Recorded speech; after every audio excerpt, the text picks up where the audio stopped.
Hey, my guy Travis is here in the building. How you doing, bro? So good to see you. Good to see you. I'm gonna have a seat. Welcome to the Men's Den Happy to be with here. Dr. Brandon Frame, man. Wait, hold on. Doctor. Yeah, That's Doctor got congrats on got a that. little upgrade. Man, I'm just so excited to have you because this is like a dream come true for me, like full circle, is to have opportunity to sit with a former student, Of course. you know, to talk about your success and your journey. So one, just thank you for making the time, taking the course, time of to course. come and hang out with me. Definitely, I'm so appreciative of being here and you thinking about me and having me be able to voice my opinion on something like this. It's such amazing. I'm so proud of you. Like just to see you from being, the a part of the high school Inc. and then again, it's a full circle moment being here is amazing. Like you say, you doing this full time now. I know how entrepreneurship is, so I commend you 100%. Well, I appreciate that, and I'm excited to get into our conversation. So, how I like to start off all the men's den conversations. A lot of times when brothers get together, it's always, bro, good to see you. I'm just trying to be like you. It's, we give humble vibes, even though we might be dope. Yeah. But on the men's den, I like guys to get a chance to brag about themselves. So, tell me why. That's crazy because I'm obviously I'm not a bragger, so it's like, but people get that out of me. Listen, so we're gonna try to pull out of you right now, So tell us why you him, why you one of the ones, why you one of those goats, why you great. I already know, Okay. but I'm bringing you on the men's day, so you gotta talk to me, talk to me nice, and tell me why you one of those ones. Okay, so first off, anybody that's having a success story that's coming from Barber Street, the north end of Hartford, Connecticut, that's amazing within itself. Just being, not being statistic of what people put on someone in that type of environment. And just me being a first generation college student and going to the illustrious Clark Atlanta University and making my family proud by doing that and setting the standard for being, the black man that actually made it out, and I feel like I hold that to that title. So I do that really well. And then, just to dive right in, I did my business on my sophomore year of being in school. And within that, I was starting with hoodies. So imagine starting with hoodies and then where I'm at today. Mm-hmm. Now we're doing bags and doing, styling for a lot of celebrities upcoming and, having stuff on Fab and Meek and stuff like that. It's just like, it's a story that I feel like only God could write, and I'm just living through it. I know in the future we're gonna see the Travis documentary. You know what I mean? I mean, it's definitely in the works. See, it's already in the works. We're gonna have a documentary Got it. so let's walk through this potential documentary through our conversation. Let's start. Clark Atlanta. Yes. Sophomore year. Just even the catalyst, the light bulb, like, oh, I just want to even start with it. I want to come out with a brand. Like, talk to me about the light bulb moment there. Okay. So, because I kind of told the story a lot. So it was spring break, spring break in college. You went to Morehouse first off, so let's brothers. Yep, you see in the building all day. Yeah. Spring break was my sophomore year, and I'm like, okay, I'm gonna go to Miami. That's where everybody go for spring break. But the thing was, the refund check come in handy, so I had like around $1,700 for the refund, and I didn't have a carry-on bag with me to bring to Miami for spring break.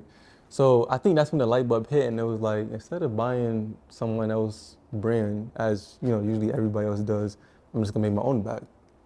But the thought of the bags didn't really start like from that point. I just did hoodies. So I thought that was like good for brand awareness and just getting the name out there. So the name IEMBE came from in my bag. So I took the first letters of each word, I from in, M from my, and B from bag. So when you say the name IEMBE, you're basically saying those letters IEMBE, but just a different way of saying it. In the trademark it, I just had to add the letter E's in there just to make it flow. So that was how IEMBE came about. I started with hoodies. Of course, all my friends was wearing it on campus, and I was like, just happy that someone actually wore my stuff. I didn't really think too much of like where the direction was going to be at all. And then that semester going back home, that's when I had the idea, okay, I want to get into the bags now, because that was originally the idea came about. So what I did, I didn't have no knowledge about, I never designed anything, drew nothing out or anything like that. So what I did was I ordered bags off Amazon. And when the bags came, I literally, the little, the cutter out, when you cut out the, I guess, vinyls. Yeah. So I was cutting out the name IEMBE with the vinyl scissors. and I was ironing on the logo with a iron, like a regular iron, like son, you iron your clothes. Yeah. Burning the leather, like not knowing what I'm doing. I just knew like I had the vision, you know. So I was like, so one time my sister and brother came in, and they was like, you can't sell that to nobody. You know, anybody don't want no burnt bags. So they was like, if you want to do it, you got to do it right. And that Yeah. kind of opened my eyes more to the direction of, you know, actually designing my stuff and then searching up for manufacturers for them to create it and stuff like that. Because for me, like you could be a designer, fashion designer, you don't have to sew and stuff like that. You could just design and someone could do it for you. That's typically how the rules go. I mean, I'm actually really jealous of someone who knows how to sew. I would love to, but I don't. So I'm good with designing. So I designed the first bag. And you know, it was to my liking. It was a book bag, and I wish I'd have brought it. It was a book bag. It's to my liking. Now that I look at it, it was still similar to the Amazon bags, but you know, it was like upscaling, you know. Yeah. And so you know, people start still buying it on the side of the hoodies. So the hoodies were still going, you know. And then I actually just, you know, took my I don't know, my wisdom in design and my research of, you know, what is Louis Vuitton making? What are the brands that I actually admire? What are they making, you know, to build that luxury house that I see myself in now? So now I'm in the zone where it's like, okay, it's game time. I'm going to actually create this bag, and this bag is going to be the one that everybody wants. So after like a couple like trials and tribulations, because you know I don't go off of the first sample. After the first sample, it goes sample number 2, sample number 3. How to change this? How to change the hardware? How to change that? So after the bag was perfected, it became a 4-in-1 bag. So the bag turned into a book bag, pocketbook. The clutch came off, and then the side bag. And originally the side bag was for it to be unisex, but then it just looked more feminine. So I guess it catered more to women. So the bag, once I got it, I knew I had something. You know how you just have something good on your hands. When you hold it, you're like, I Yeah, see you're it. like, this is That's it. it. So I got the bag. I showed my mom, showed my sisters and brothers. They knew it was it. It was like, okay, that's the one. So at that time, I was using my sister for a model. Cause you know me, as who I am, I'm not really out there in the streets, so I didn't really have any friends or anything like that to really be like, hey, can you model? And if I did, I wasn't too, you know, outgoing to ask someone, you know? So I had asked someone who I was comfortable enough to shoot with. So I asked my sister. And from that point on, she was the first person that did the photo shoot. So when I uploaded the photo shoot on Twitter, I remember this clear as day. I had clocked into work. I was working at Big Y, and for those who don't know what Big Y is a grocery store, like a Walmart or Shopping Stop. And I was the deli man, so I was cutting the cheese, the ham, the turkey, coming home, smelling like who knows what, just mopping floors and stuff, you know. So mid shift, I think it was on my lunch break. I was coming off my lunch break. I had posted a picture on Twitter, and then it started gaining traction. And I'm like, okay, well, people liking the bag. I don't think it was didn't move as quickly, but people were loving the bag. And then out of nowhere, I just started hearing my phone ringing, and people was actually buying. My phone was just on silent. So I was like, okay, well, people actually is liking the bag. And then it sold out. And I immediately, like, I was like, to my boss, can I use the bathroom? Because you know, you only get like a couple 15-minute breaks, 30-minute breaks. Yeah. So I was like, can I use the bathroom? And I went to use the bathroom. I called my mom, and I'm like, Mom, I'm not working here no more. My bag just sold. My bag just sold though. I'm like, I'm not working no more. But she was like, you know, be respectful to thug it out and give the 2 weeks notice in, because you know you still gotta be respectful for who hired you. So after the 2 weeks came by, and it felt like it was the longest time. I'm like, okay, when is last day coming? Because I'm not coming here no more. Um, the last day I remember she picked me up, and I'm like, cause you know, as far as an entrepreneur, you have to have faith. You know, lots of faith. Big faith. So I remember that last day. I'm like, okay, is this something I really like want to do fully? Like, is this something that's going to fully support? You know, cause bills. I paid my car note. I was coming off of college, so I didn't really have like a lot of responsibilities. So I was like, okay, I hopefully this pay for my car note every month if I'm just gonna be not working here no more. And I remember me and my mom was driving, and then I got a notification from Fabulous, and it was like, Fabulous tagged you. And I'm like, no way. I was scared to even open it. I was like, because I remember I sent him the jacket like about 2 months ago. I never like heard from him ever again. It was through a stylist.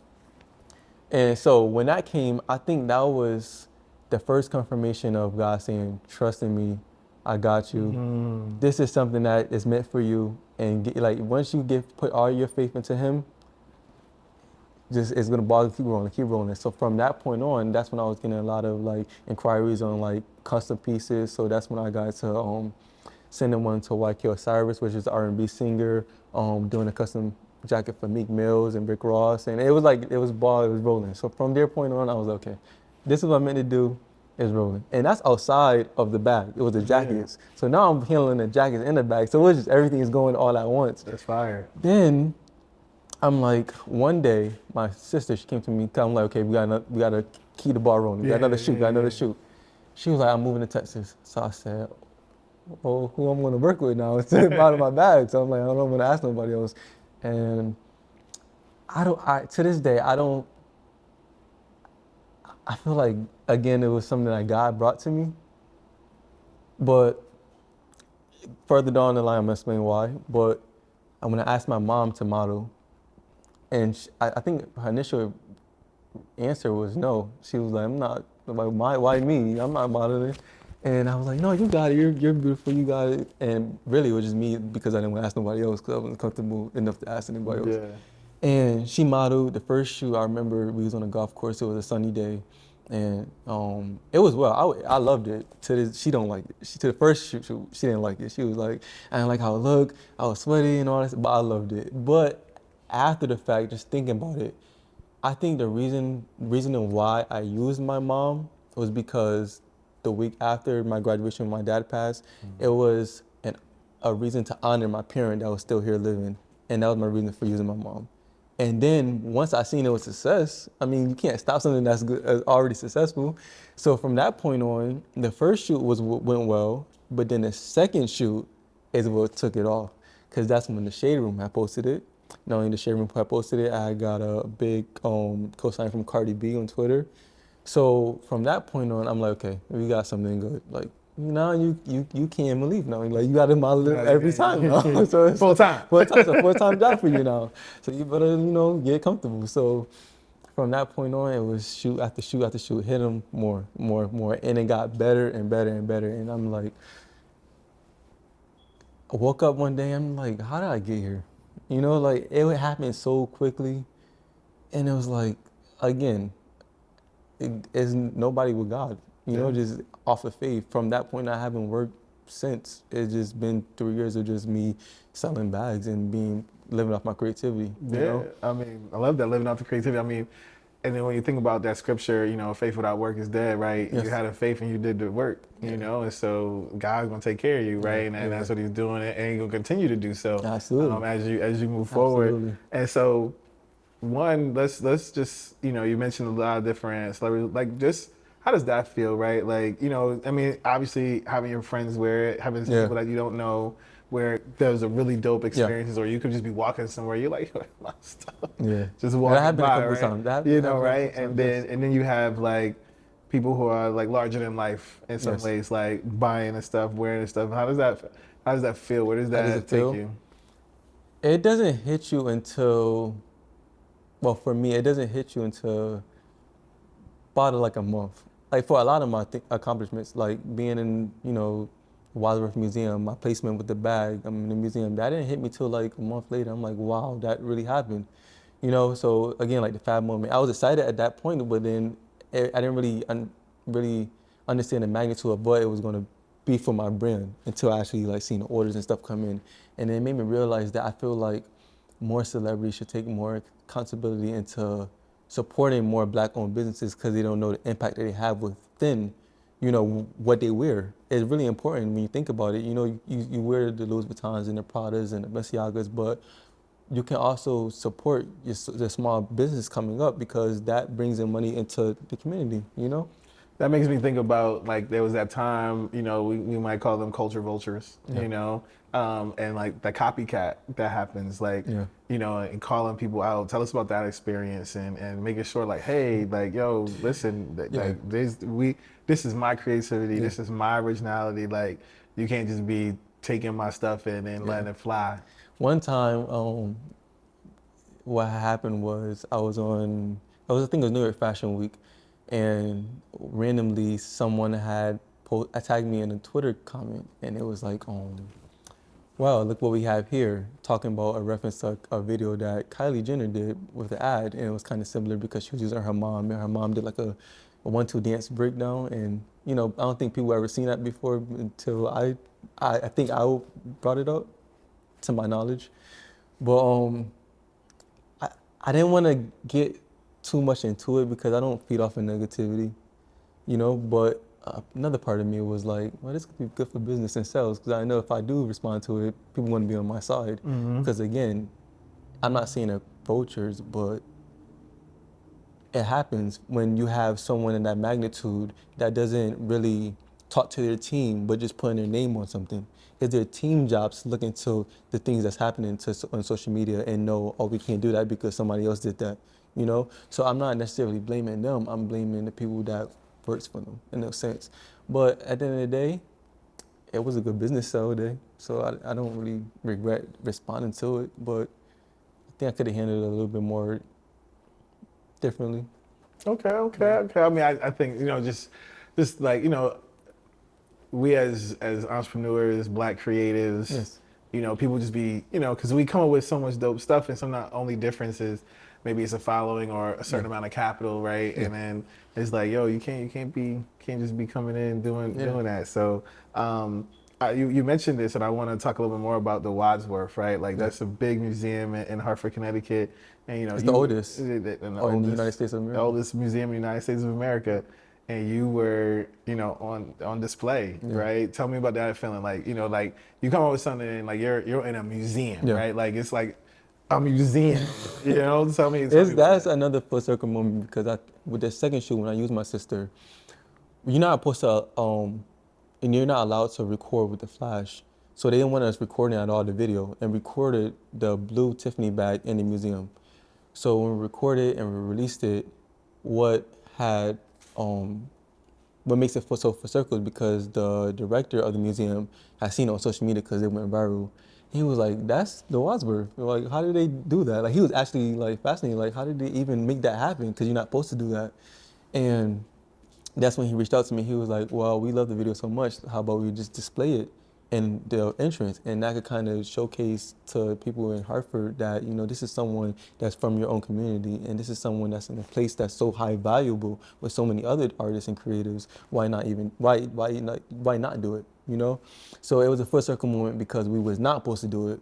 But again, draw circles back to God, showing that if that didn't even happen, that would never happen. So take a risk. Yeah, right there. Take the risk. Take the risk. The alignment will happen. Of Take course, the risk. of course. And so I'm thinking about this journey that you're on and where you're going because I love watching the marketing that you put out. Yes. Tell me about the creative process and even coming up with the different ways that you drop the bags. The bags. You know, I think it just be in my mind, and I'd be like, how can I kind of capture an audience where it's gonna get them engaged with the bag, and I know now that people love my mom, they're not only paying attention to my mom, but also paying attention to the bag.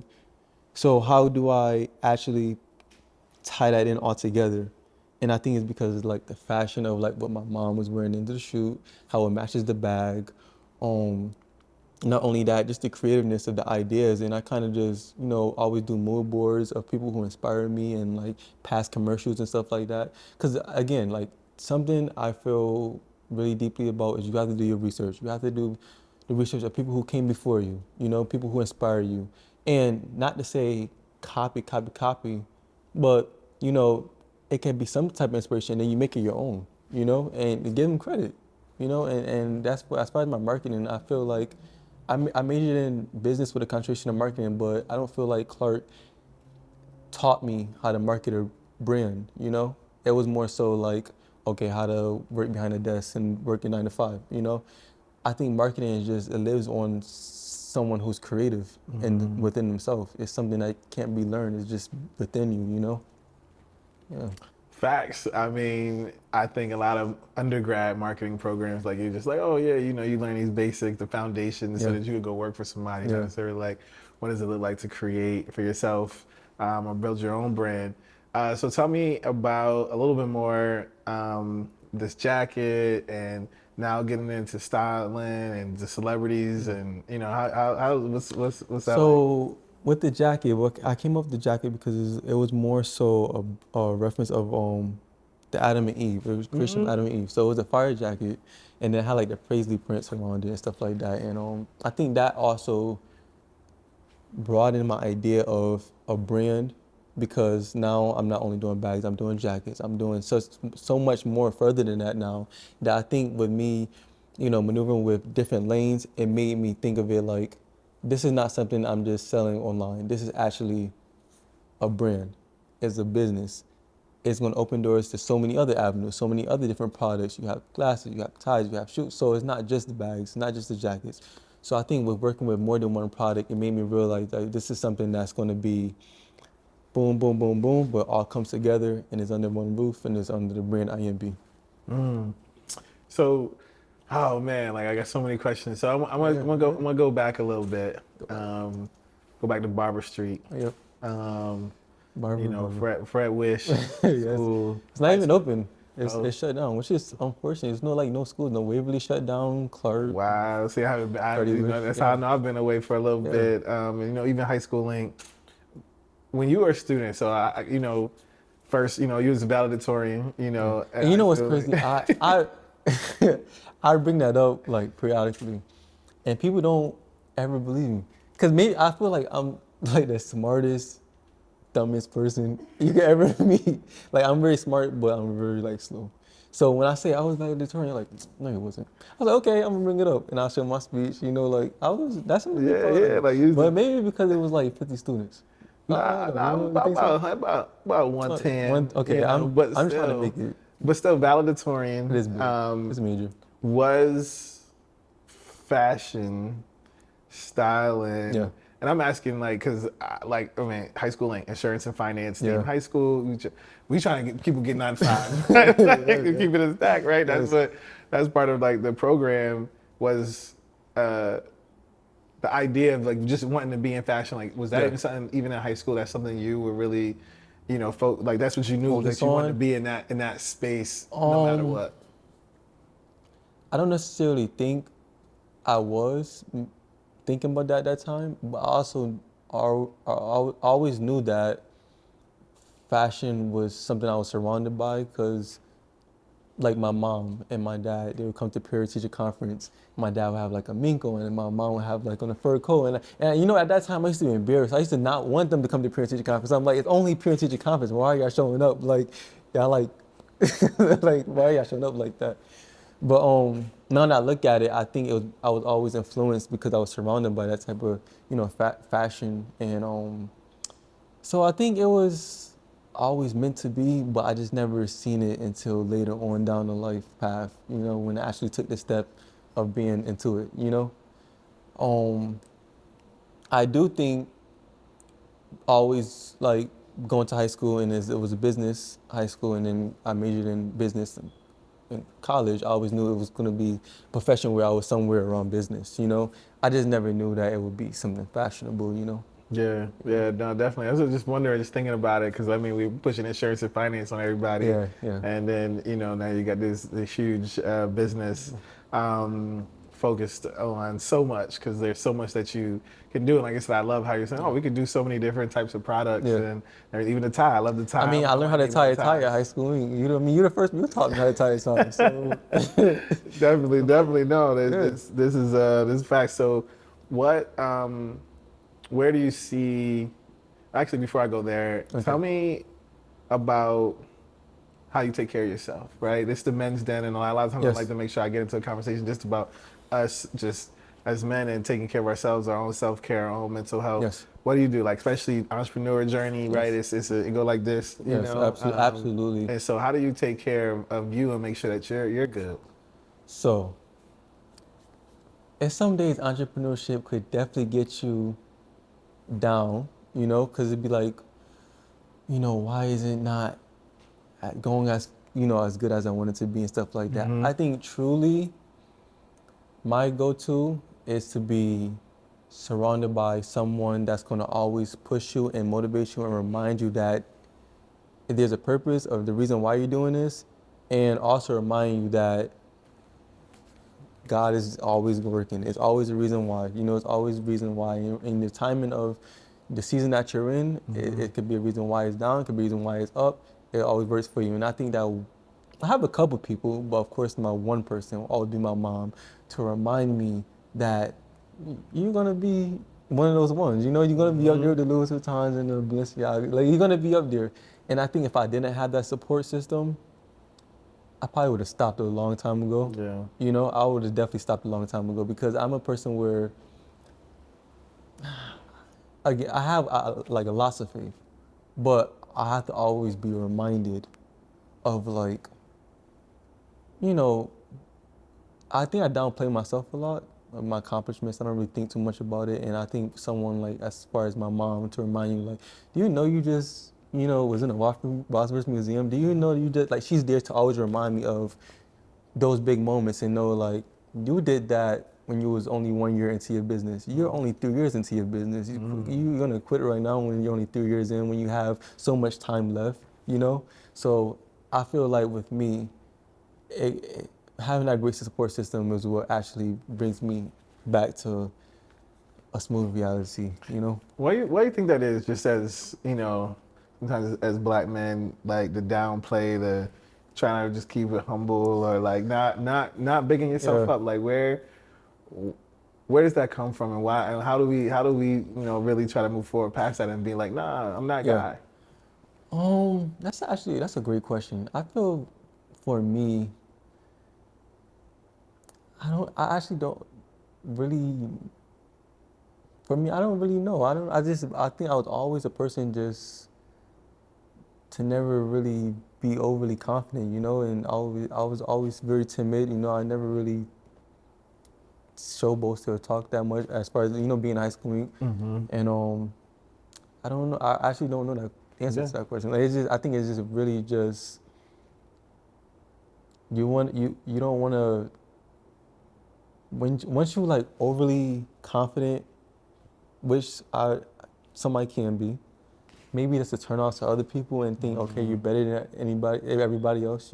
Yeah. So maybe that's the reason why a black man probably is not as confident as he should, because he think if he should be, then it's like everybody looks upon him as, oh, he's show boasting, or, oh, he's too cocky, or he's not humble enough. And Yeah. Makes me think of, like, I think about that, and I think about, like, sometimes I wish I could be like as confident as like Deion Sanders. Yeah. But I also know how that makes people feel, especially as a black man, when you Yeah.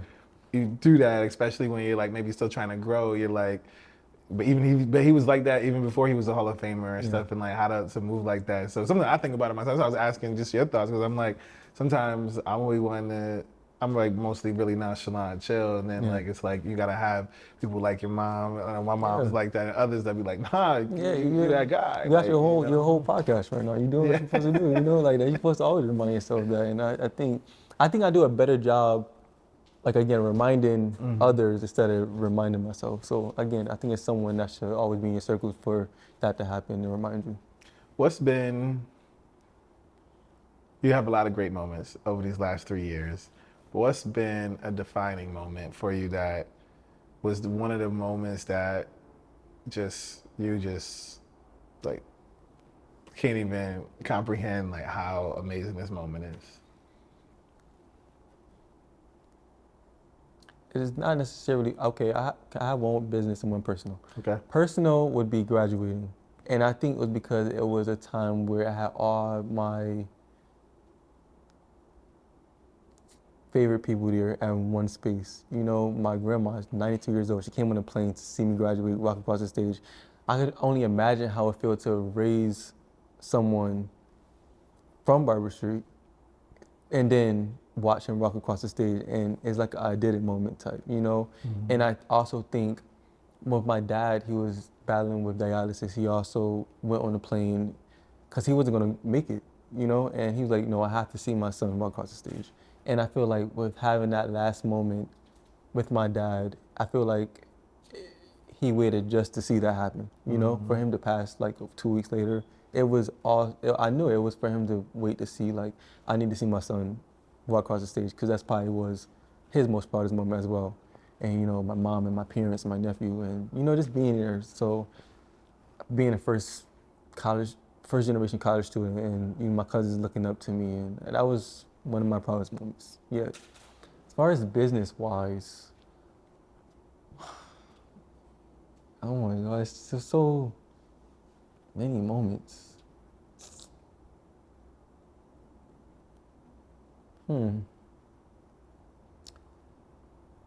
I think I want to say the Wadsworth, but I already touched on that, so I'm gonna say something different. I would say the New York Times Square billboard. Talk to me about it. Come I on, was you know, New you're York taking Times, Times Square. You know what I'm so seeing saying? that on, cause it's crazy, cause we actually came late, so we missed the mark, and it aired there already, and we all started watching. We like, where's the commercial? So we all waiting, and there's no commercial. So our end, still no commercial. I call him saying, we've been waiting for an hour. Why my ad hasn't popped up yet? He was like, you were supposed to be here like 45 minutes earlier. You missed your deadline. And I'm like, well, I'm sorry. This is my mom's birthday, and I'm not leaving New York without seeing her on the billboard, you know? And it tied in really well because not only was that my mom's birthday, but it was a great advertisement for the brand. Just to see me come from a college dorm room to see my creativity on New York Times Square. That's like some people dream of that type of stuff, you know? So to enjoy that moment, you know, again with my mom and, you know, my nephew, I think it was a, okay, I did it moment. That was Yeah. one of the I did it moments. Nah, I mean Times Square. I mean, that's a dream. Like, I Yeah. mean, you think about the millions of people that walk through there, and like, man, I would love to have my brand. Yeah. You know, I love to have anything in Times Square. You know, whether it's a storefront to the marketing. You know, that's really dope, man. That's cool. So, with everything, what's next? What can we expect? What are we gonna see? You know, from IEMBE over this year. Truly, I'm just trying to be as creative as possible. I'm trying to tap into different lanes. I really want to have, um, you know, perfumes, colognes. I want to do the unexpected things that people not gonna expect me to do. Because we tapped into the jackets, the bags. I want to do like, you know, plating, pillows. I want to do stuff that nobody's gonna ever expect me to do, like studio, stereos, music, beats, like stuff like that. Like, I want to tap into so many different lanes. 'Cause I think that's gonna turn me into the mogul I see myself being years from now. Say that again. Say it again. The mogul I see myself being years from now. Yeah. I like that. I like Yeah. that. The mogul right there. Yes. I love that. I think I can see it. I see the fragrances. I see uh, plating. I Yeah. might you know I That's buy when plates that's every when now and that's then. You when know. that's when IMB becomes a household name. You know, Yeah. when you tap into all different, you know, genres and stuff, and it's not just the clothes. You know, it's more than that. Yeah. Yeah, no, I see what you're saying because when you have the different product lines, it's Yeah. like all right, you know, and as many brands will do that, like Yeah. they'll spread across and create different products Yeah. under different lines and stuff like that. So I mean, I see the vision. Yeah. I'm I with also it. want to I think I see myself doing a nonprofit Yeah. organization. What I we think you doing? inspire me to Oh, do that. I You appreciate know, that. I love what you do with the Black Man Can campaign and everything like that. Um, I think within that will give me the ability to actually give back to my community in a way for emerging designers. And you don't even have to be a designer, you could just be someone in business. But that's gonna prepare someone to be someone that wanna be in my shoes and know not to make the mistakes that I made as far as, you know, being an entrepreneur. You're not really knowledgeable on stuff like taxes and stuff like that, you know, and that's something that's really important. That's basically the foundation of a business.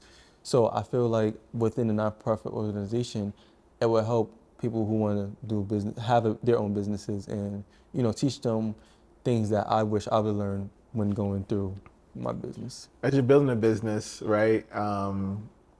There's challenges, right? A lot. You run into so many different things, you know, especially a business like yours where you got shipping and fulfillment, you got orders, sometimes you're dealing with people in other countries Yeah. and order stuff. Tell me about some of your challenges and how you've overcome those. Okay, so I think anybody who's willing to want to be a designer or be a fashion designer or sell something, always plan ahead of time. I give 3 months max because again, if you're doing something overseas, you never know what can happen with shipping. It could be late, and then it messes up your timeline of when you want to sell something. So, for instance, if I'm dropping a bag on Mother's Day, the bag should be on its way here like within next month or this month. I'm already 3 steps ahead of what's going on.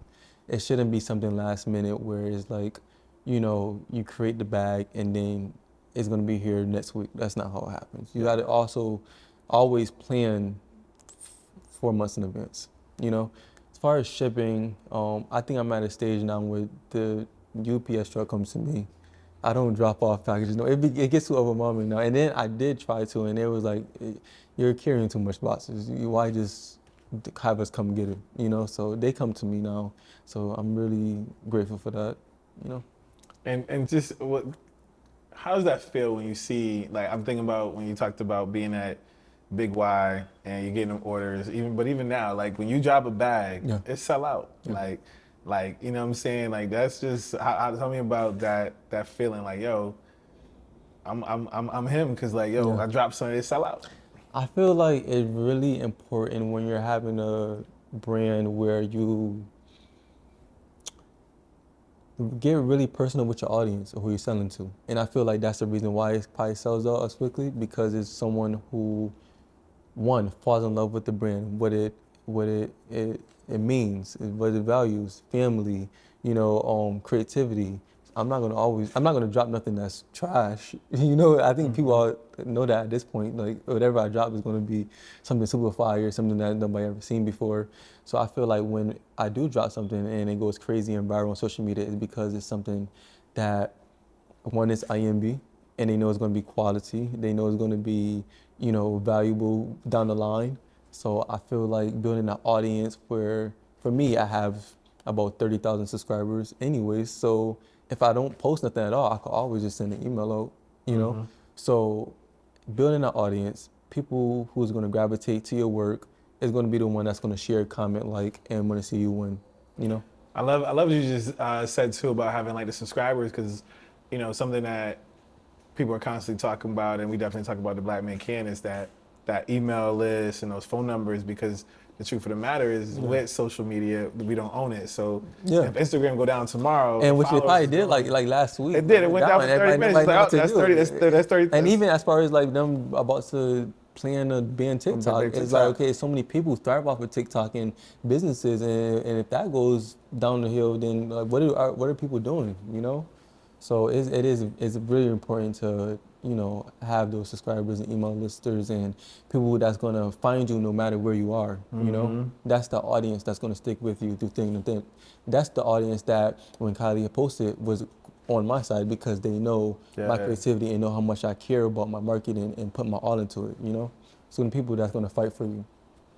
Facts. I mean, you speak your truth right there, and just kudos to you for building that brand, right? And like, from making a hoodie, right? Yeah. So what advice, what advice would you like to give to that aspiring entrepreneur? There's somebody that's in a dorm room right now, and they see you, they like, man, I could do it. But like, what advice? And then there's somebody who's 15 years older than you and sees you like, yo, I could do it, right? Yeah. What advice do you give to aspiring entrepreneurs and people who are looking to create?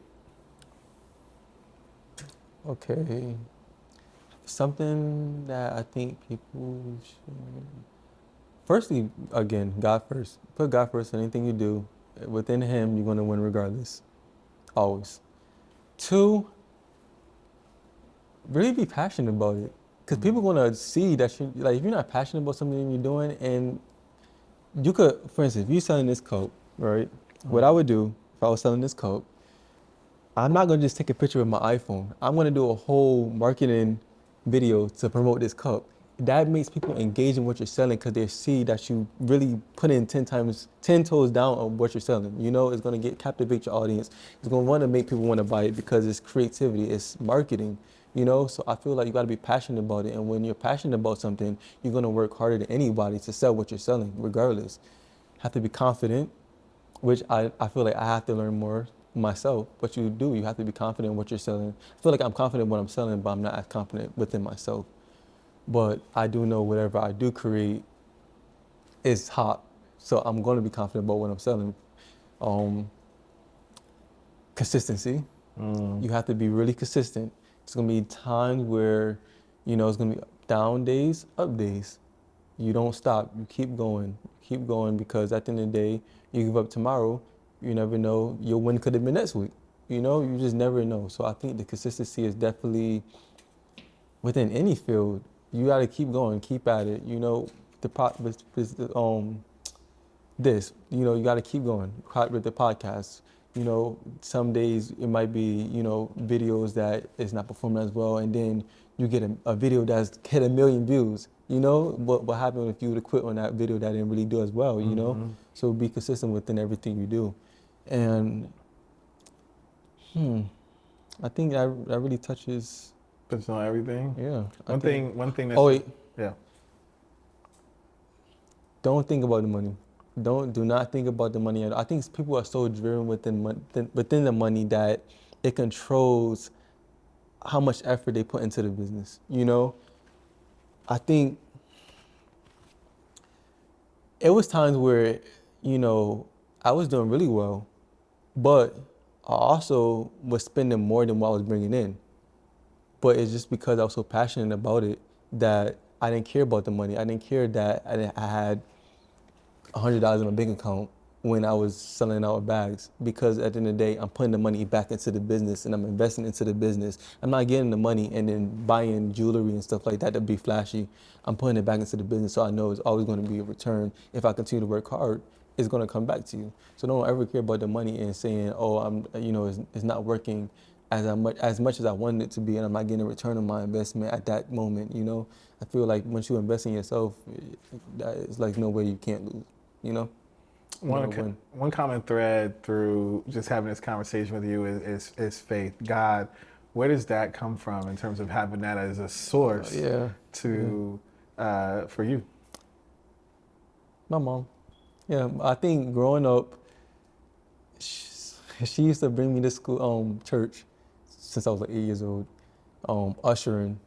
You know, I was an usher boy. And every Sunday, and at that point, I used to like hate going to church. Like, I don't want to go to church. She's like, you know, you're going to church. You're going to be suited and booted at that door, standing, passing out the fans and stuff. And I'm like, okay.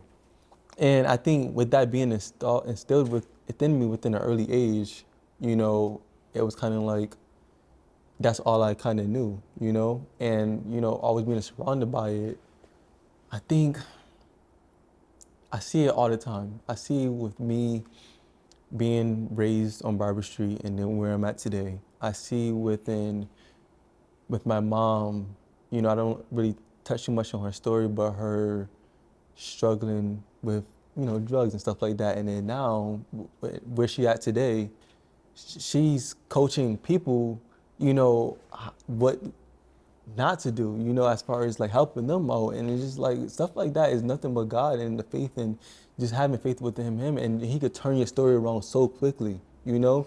He could turn your story around so quickly. You just got to believe in him. And to always, for me, tithe. I think tithing and giving back especially is important, but the faith, I think it's just always been still within me within an early age, so it kind of just carried on, and I've seen so many circumstances where the faith was renewed because I knew it was nothing but God that made that happen, you know? Like, okay, thank you, God, shout out to God, you know? So, you know, I think that's the answer for that. Man, Travis, I'm so impressed. I'm so proud of you, right? Because I remember. I'm proud of you. I'm like just sitting here and just, you know, it's so important to allow, especially Black men, to have spaces where you could be open and conversate and stuff like that. And you always was so into like creating that black man image, you know, as far as teaching us how to tie our ties and making sure we have internships. And you always was so into like heavily grooming us to be the greatest that we could be as a black man. I just think I'm so proud just to be here and just to see all this happen full circle. It's just something that's, I feel like it was destined for you, you know? It's your calling, and it's something that I feel like this is your throne and you have the right to sit in it, you know? I appreciate that. I remember meeting you at Wish, you know, I don't know, that's like, I don't even know how many years now, like That makes 10 me years feel now, old. 10, 12, 8 years, something like Yeah. that. And where you are now, from valedictorian, Clark Atlanta, building IEMBE, it's amazing. And again, it's just a full circle moment for me, because like it's kind of like when you get into education, that's kind of why you get in. Like, you know, I Yeah. want to help inspire next generation, teach the next generation, and seeing you flourish, Yeah. seeing you thriving, Yes. is outstanding, and I'm really proud of you. And again, thank you for just taking the time to come on the Men's Den, and hang out with me for just a little bit, Oh, I and share a little appreciate bit that. about your story and everything that drives and motivates you. I appreciate it. Thank you. I appreciate that a lot. I mean, Being